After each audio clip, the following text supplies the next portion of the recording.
राहुल नाम का एक लड़का था। उसे भूतों के बारे में जानने का बड़ा शौक था। वो हमेशा भूतों और चुड़ैलों की कहानियां पढ़ता रहता। वो ये जानना चाहता था कि भूत होते भी हैं या ये सब बस एक मनगढ़ंत कहानी है।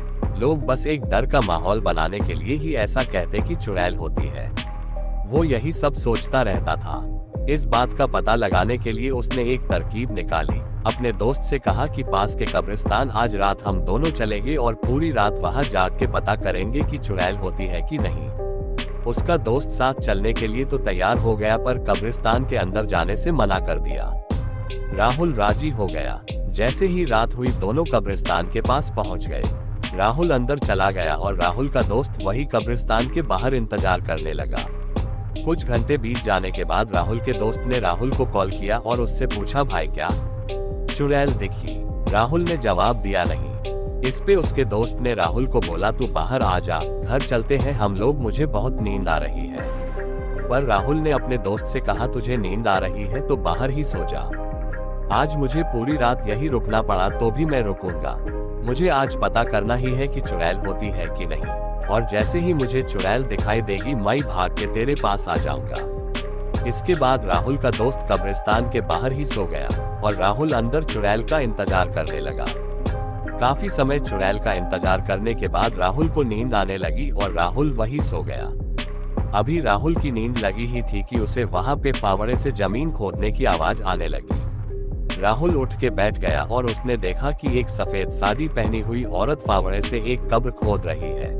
राहुल ध्यान से देखने लगा कि आखिरकार ये औरत कब्र क्यों खोद रही है। थोड़ी देर में उस औरत ने कब्र से एक लाश को बाहर निकला और जंगली जानवरों की तरह आवाज करके उस लाश को नोच नोच के खाने लगी। इतना भयंकर नजारा देख के राहुल के हाथ पैर कांपने लगे। डर से पसीना पसीना हुआ राहुल चुपचाप झाड़ियों में छुपा रहा और हनुमान चालीसा पढ़ता रहा। वो भगवान से बस यही बोल रहा था कि हे भगवान आज बचा लो, आज के बाद कभी भी कब्रिस्तान में नहीं आऊंगा।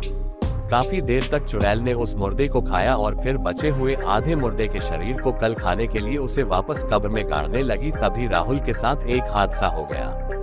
राहुल का दोस्त राहुल का हाल चाल पूछने के लिए राहुल को कॉल कर दिया। कॉल की आवाज सुनते ही वो चुड़ैल राहुल की तरफ देखी। झाड़ियों में छुपे होने के कारण राहुल ने सोचा चुड़ैल उसे देख नहीं पाएगी, पर ऐसा नहीं था।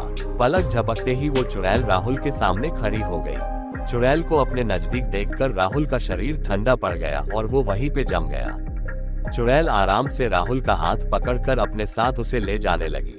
राहुल बिना किसी विरोध के उसके साथ जाने लगा। चुड़ैल आधी खाई हुई लाश के कब्र के पास पहुंची और उस मुर्दे की लाश को बाहर फेंक दिया और राहुल को उस कब्र में दफन करने के लिए राहुल को कब्र के अंदर सुलाने लगी। तभी वापस से राहुल का कॉल आया। मोबाइल की रिंगटोन सुन के राहुल को होश आया और वो चिल्लाते हुए वहां से भागने लगा। राहुल जिधर भी भागता चुड़ैल उसके सामने खड़ी हुई मिलती। अब राहुल को उसकी मौत सामने नजर आ रही थी। राहुल चिल्लाते हुए अपने दोस्त के तरफ भागा। तभी राहुल की आवाज सुन के उसका दोस्त कब्रिस्तान के अंदर आ गया और राहुल को देखा वो पागलों की तरह इधर उधर भाग रहा है।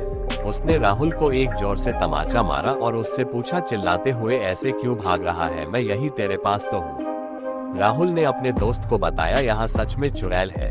इतना सुनते ही राहुल के दोस्त ने राहुल का हाथ पकड़ा और दोनों कब्रिस्तान के बाहर भाग गए। सीधा अपने घर गए। राहुल ने घर पहुंच के सारी घटना अपने दोस्त को बताई। उसके बाद वो दोनों कभी भी उस कब्रिस्तान के आसपास भी नहीं गए।